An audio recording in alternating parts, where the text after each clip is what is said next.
Hey guys, and welcome back to Nomifactory.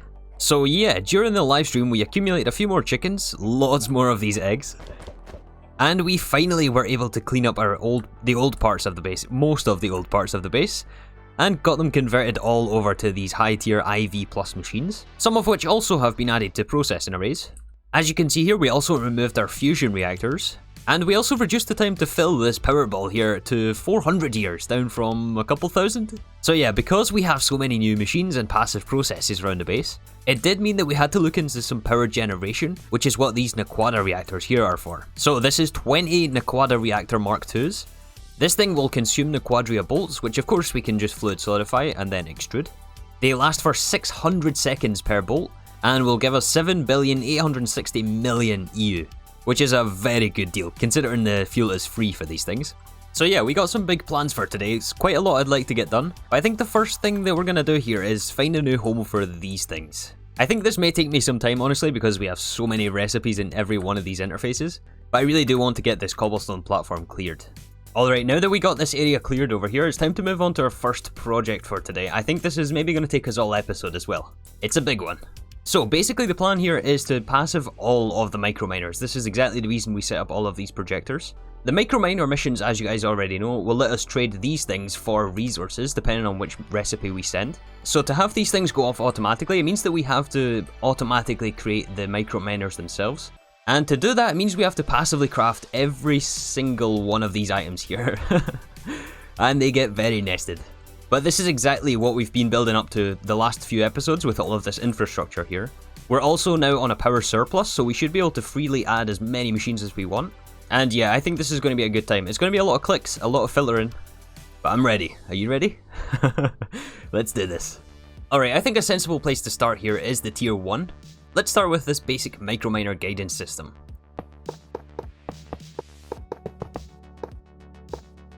And I immediately realised we need more processing arrays, so rather than just setting up the one that we need for tier 1, let's just set up this whole row here. Alright, so we got all the shells set up for the processing arrays. The first one here is going to be for this heavy plating. Almost every microminer requires some form of heavy plating. The first tier isn't too bad in terms of speed. We probably could have gotten away with doing it not in a processing array in just one of these machines, but I think we're just going to keep this consistent and we'll put all of them in processing arrays. We do need to produce steel plates for this though, which should be fed into the input bus of the PA. Output bus is going to go into a drawer. And once we give this some compressors, I think we'll just do this at LUV. It should make us our steel heavy platings, awesome. And yeah, into a drawer, max upgrades, and storage bus on the side on high priority. So now that we got that, we can start to make these sensors here.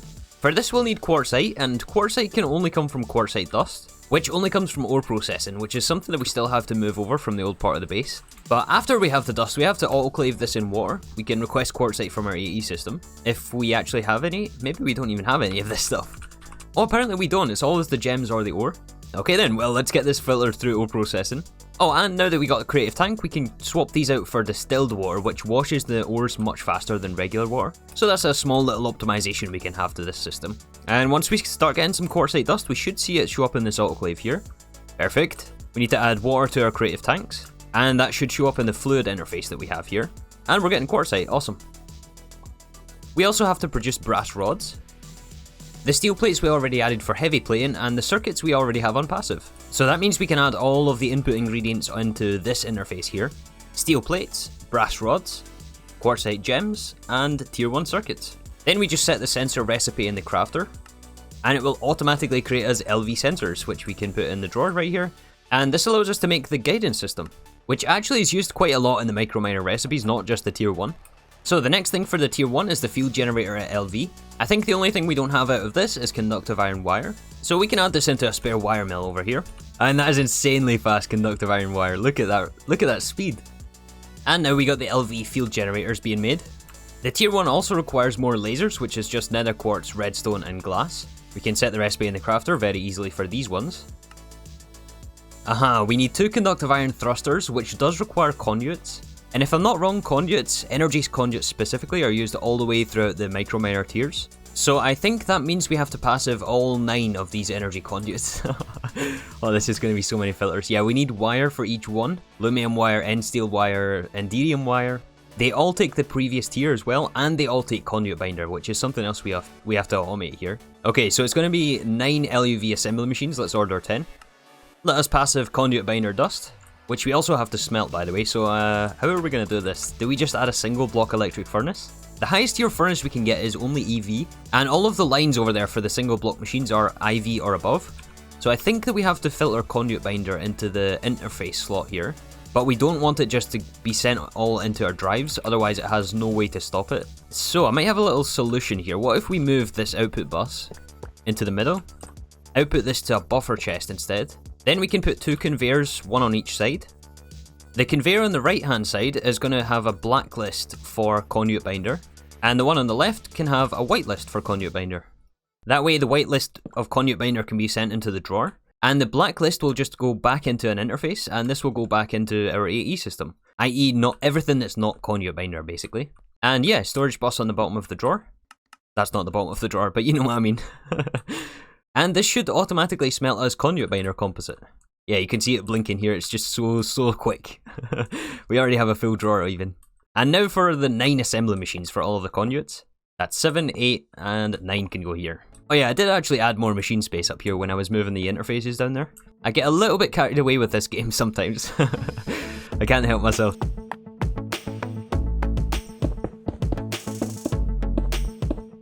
Oh yeah, that was really a lot of filtering, but we have conductive iron, set the output of the machine, energetic, vibrant alloy, end steel, lumium, signalum, enderium, draconium, and the last one is superconductor.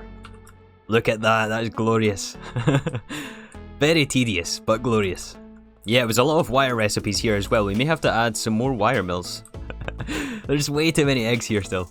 Alright, so now for the thruster, we also need these resonating redstone crystals. And I remember these being a big enough bottleneck to warrant getting their own PA, so that's exactly what we're going to do here again. But since they have 2 inputs, we have to filter each of the inputs separately. So they are made with blocks of redstone and ender shards. Restonia is technically more efficient to use, but we have Creative Tank now, so it's actually better for us to use blocks of redstone in this case. Oh yeah, and the ender shards we have to passive. It's just a shapeless craft here with the ender pearls. So this goes inside of alloy smelters, which we give to the PA, and we're getting redstone crystals. So after adding conductive iron and red alloy plates to our solidifiers, we now should be able to set the recipe for the thrusters here. Which for the tier 1 just leaves us with this basic diesel generator. We have to figure out a way to handle machine hulls, which also means cable coating. So to coat cables, I was considering putting it all in PAs, but since there's so many varieties of cables, I think that we're just going to do single block machines, and we'll set it up similar to the way we have the conduits. This is where those extra 2 assembly machines comes in very handy here. Yeah, and we'll just set it up with fluid interfaces and the interfaces on the side. The very standard setup, but like we have with all the rest of these machines, which I'm really liking, by the way. I really like this design setup. If you guys want to use this thing, definitely feel free to use it. I mean, basically we have the trim all the way on the top of the signalum cable, and each quadrant is separated by its own drawer controller with a storage bus. We have a CEF to power the whole line, which goes all the way around. And then both of the drawers are touching each other so that it connects to the one network. And the top row of machines outputs their contents down, and the bottom row outputs their contents up. Alright, so I went ahead and set up the assembly machines, got wrought iron plates, tin cable, and LV machine casings, and we now got the LV machine hulls on passive. This feels so strange, by the way, after playing GTNH and things. Having just these being made automatically now is kinda crazy.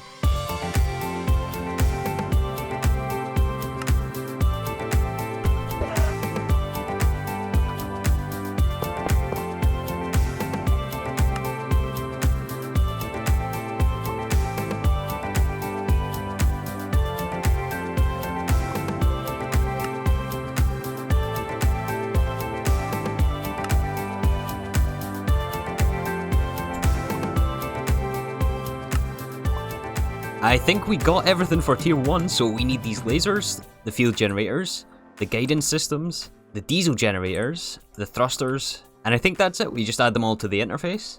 All of these drawer networks do have a storage bus on, which is why we are able to request them in this interface here. But I think we can set the recipe for tier 1. Oh yeah, look at that. Our first passive microminer. Nice.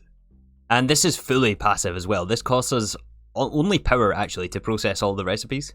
And ender pearls, actually. This ender pearls is really the only cost, since we can't fluid solidify these. They have to come from Enderman DML. So yeah, now that we have the microminer, we should look at a way to automatically feed it into these Microverse projectors, automatically launch the mission, and store the outputs for us. And I think the best way for us to do that is with the use of level emitters. So I think what we can do here is place a machine controller in the bottom of the projector. We want this to be inverted so that it only runs with a redstone signal. And so the level emitter will be touching the bottom face of the machine controller. Did I just hear another egg? No, I didn't. Oh, these chickens. Yeah, we have to give this an applied energistics connection, which we can just hook up from underneath. So of the 3 different microminer missions, we only want to be running these first 2 here. The third one for stellar creation data, we can get another way out of the tier 2. And I think that is technically a bit more efficient since we get more. So we'll save that recipe for tier 2 and we'll just automate these 2 here. Both of them do require rocket fuel, which we're given from the creative tank. Both of them also require quantum flux, which we can send into its own input bus here. I'm going to make this a bit smaller. I think we'll just go for ULV input buses, which can only hold 1 item. And apparently we can't put 3 input buses on this, so we also have to give this thing chests to run the first recipe here. Which I was thinking we could just put into 3 ULV input buses, but that doesn't appear to actually work here. So instead what we're going to have to do is put it all into one interface. But we have to make sure we point the input bus away from the interface. Oh yeah, I guess we can't do a ULV if we're... Yeah, I guess we can't do a ULV bus. Yeah, so because this bus is pointing away from the interface, it means that we have to add a robot arm. And that actually also allows us to add the functionality of keep exact, so that it never fills more than 1 slot with 1 type of item. Basically so it doesn't jam the machine. Set this to import 64 of each, or a full stack of each. And it should actually start running the recipe here as soon as it imports enough. Oh, it's done already. The output bus is completely full, wow. That was insanely fast.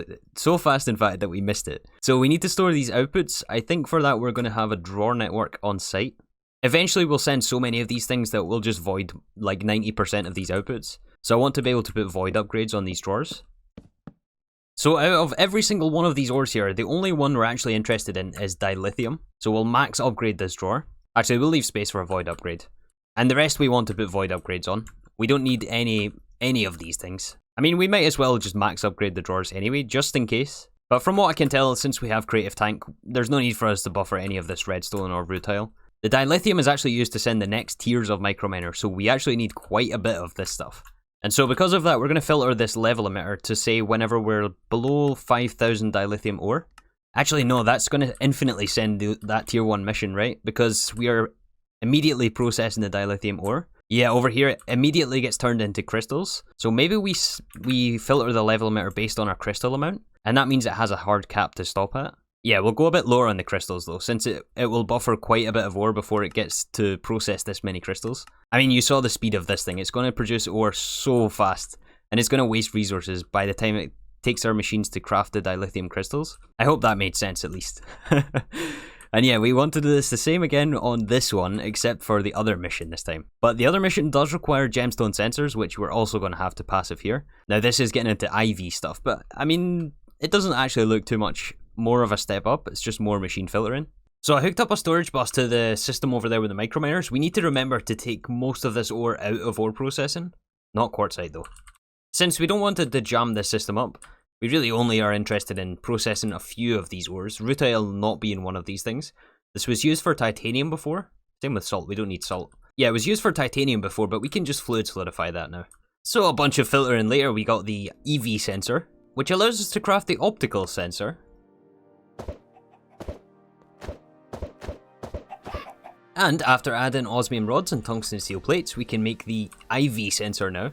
I don't know if we have Eyes of Ender automated though, is the only thing. We do have 2048, which tells me we do, but that could have been from the old setups that we ripped out yesterday. Oh, we do have it, it's right here, nice. Which I think means we can make our gemstone sensor. So I've went ahead and set up the microminer mission again. This time we get apatite ore, exquisite diamonds, tricalcium phosphate, and quartzite ore. And of these, the only ones we're interested in is the quartzite and the exquisite diamonds.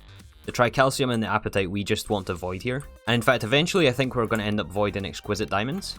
We used to use them a lot in diamond lattice for crystal matrix, but we can now fluid solidify crystal matrix. So actually, wait, hold on, is there actually any need for us to use these anymore? I mean, I guess we can pulverize them into dust and then autoclave into regular diamonds. So yeah, we'll keep them around. We'll wait on the void upgrade for that one. As for the level emitter though, I've set this to 1 piece of quartzite. This will almost certainly get adjusted, but just so that we can have some sort of hard cap on this thing. Although speaking of hard cap, maybe we shouldn't upgrade the whole drawer right here like this. That's probably a bit too much to buffer, right? Especially considering how fast these things run. And we need to share the microminer with this one as well. So now that we've taken care of the 2 tier 1 missions, I think we want to move on and just skip straight to the large. The priority right now is to get these tier 7s auto-crafted, which is a huge project, as you might be able to guess here. Not only does these things take extended crafting, we also have to think about draconic fusion crafting. And a lot more of these machine filters here for the solidifiers. First thing we're going to do is craft some manually, since they take so long to make. Oh, you know what, before we do anything, we're out of wetware boards. Yeah, and the wetware boards are used to make wetware circuits, are also used to make tier 9 and 10s. So this is a pretty important process to keep going. In fact, we may even double up the PAs. But for right now, we're going to swap the LUV chemical reactors with UV. The UV machines really are easy to make now that we have the creative tank. Oh yeah, that is definitely much faster. Look at that. Look how fast we're making wetwares, and this is only with 4 UVs as well. Yeah, we can go up to a total of 16 UV machines on this thing. Okay, so now back to the tier 7, starting with an area for extended crafting. These single table setups that we have here are nowhere near sufficient, plus we kind of have to get them off the cobblestone. So let's just start building here, shall we?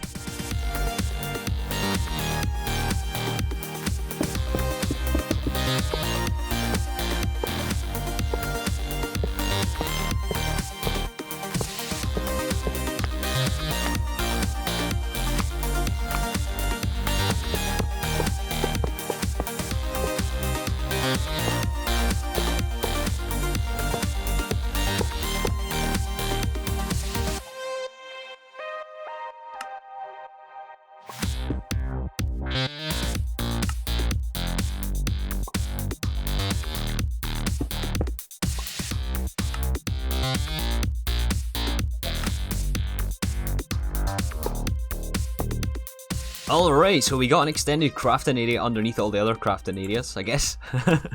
So these tables in the back here are all for on-demand crafting. To get these things to work, we basically have to duplicate these recipe package holders. So the ones for the blue table will all be placed in blue. So we can load these ones in from the other system that we had. This loads all the recipes, and we basically just have to duplicate these with a bunch of the pattern holders. Let's actually just craft a few more. 100? We need crystal tin, and I just took the recipe out. Okay, let's order a few more of those and we'll duplicate them later on. I think most of them will be changing though, since a lot of these crafts are only microminers, which will have passively being created here. So yeah, for the tier 7 mission and quite a few of the other ones, they take this supercharged laser array. That's a tongue twister, which takes a reinforced mining laser, and this is made in the advanced crafting table, the yellow table. I took some extra time and automated this capacitor bank, just by adding a few more solidification recipes, and I've lost it already. Where is that thing? Yeah, here it is. I think there was a few NBT data issues. I think maybe the flux capacitor was charging it in the inventory. So yeah, we got the capacitor banks. The rest is very easy. We had the rest already. So to get this system to auto-craft things without a crafting card, none of these systems use crafting cards, by the way. No crafting cards allowed here. Yeah, we're using a level emitter to control extract from our AE system instead. But we still do have to go through packaged auto, since we can't just directly send items into this machine without a recipe. It just won't accept any items, basically.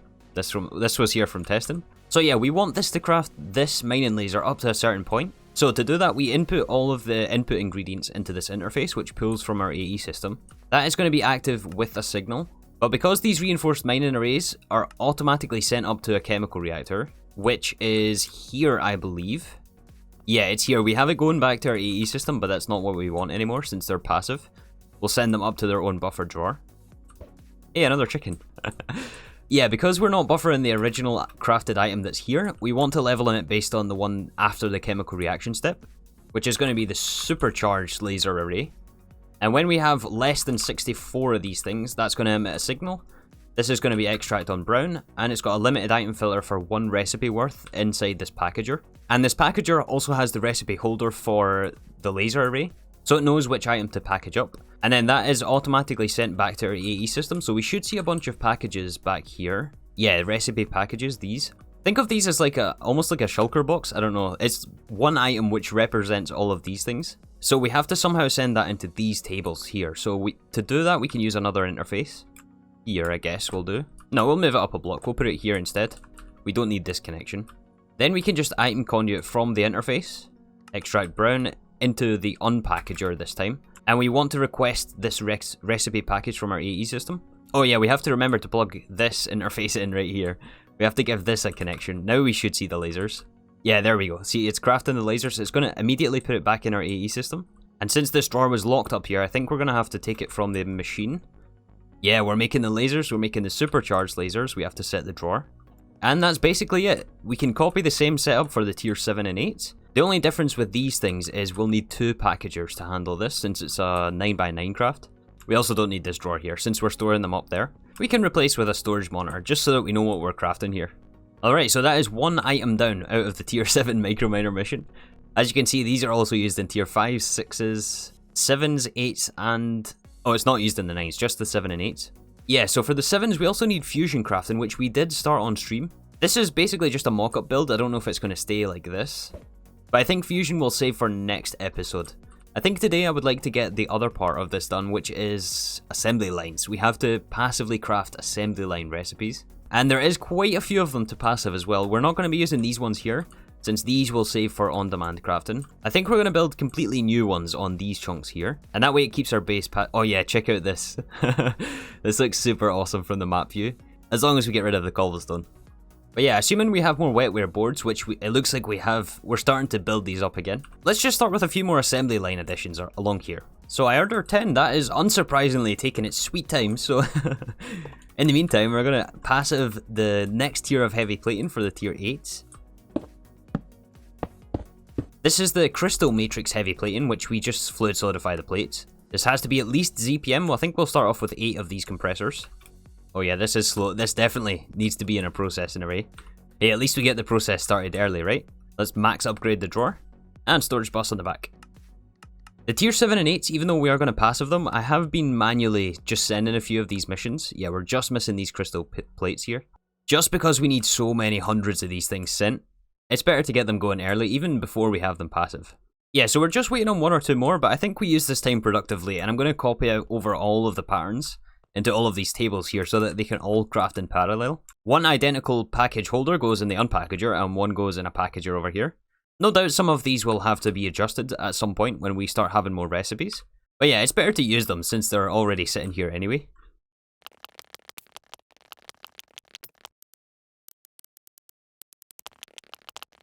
Oh yes, effortless building for the win. Look at this. Oh, that is glorious. Look. Well, these are going to be constructed in no time. That is always famous last words though. Everything takes me longer than I always think.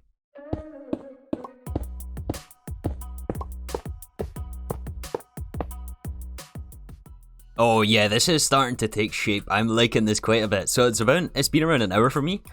I've been trying to prepare all of this. I hope I didn't miss anything.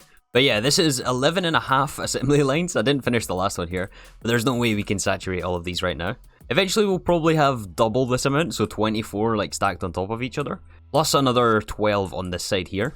But yeah, let's just begin with the automation of the first one. So we're no longer using item lasers. Since we don't have to distribute multiple items, this is dedicated only for 1 recipe. And that is going to be for neural processing units. We want this thing to just constantly spit these things out. So what we can do instead here is just filter in the wetware boards in the first interface, the wetware circuits, which of course we're making in PAs. I did actually upgrade those once again. We also need stem cells and enderium wire, along with some sterilized growth medium, which we have in none of these fluid tanks, it looks like. Let's fix that really quick. We can add it to this one in the front here. I may end up switching the fluid positions here so that they're not sharing the same fluid tanks, because technically that's being imported here as well. We'll see, it probably just depends how the recipes end up in these things, but more than likely we'll have 2 for neural processing units, so they can just sit next to each other. But yeah, 3rd input is stem cells, and 4th is enderium wire. And we actually don't need these other interfaces on the input buses here. These are all unnecessary, except for the one on the end which has the output bus. Oh, it's already running. Awesome, look at this. So we are passively creating neural processing units now. Yep, they're all going into this interface, and in fact, on second thought, we kind of want these to go into a drawer, since it's a passive process. It would be really cool if we had the drawer above the assembly line though, just so we can see the outputs. So maybe we put it like here instead, and we can just item conduit from the back. Yeah, I like that idea. We also have a little storage monitor in front, so we can easily tell what this is running. And the last thing we want is just a level emitter here, with also a machine controller inverted. And then here we can just buffer, we'll start around 512, although this will probably be increased massively. We just have to see how everything settles down. We just need a storage bus on our drawer over here. Now we should see the number update here on the storage monitor. Perfect. We're already up to 40 of these things. So these are going to be used in the next one. And when I saw this, I almost fell over. Look. This is so many recipes to encode here. I had to do all the emitters, the rods, the wires, all the cables. But we got there in the end. I think we have everything. We just have to set some filters. Yeah, all the... Oh my goodness, look at this. We're already at nearly 1,000 emitters here. That is crazy. These are going to be used in no time. So yeah, first it has to be the LUV emitter, and then we use that for the field generator, and the field generator for the tier 7 microminer. Oh, this is epic. I filtered in the LUV emitters, which we have level limited to 128. Definitely going to change those numbers though. And the last thing is the field gen... Oh wait a second, did I do the quantum star? Yes, we have 8,000, perfect. Alright, give this solder and alloy. Are you going to run? Oh my goodness, perfect. First time. And this should be our LUV field generators on passive.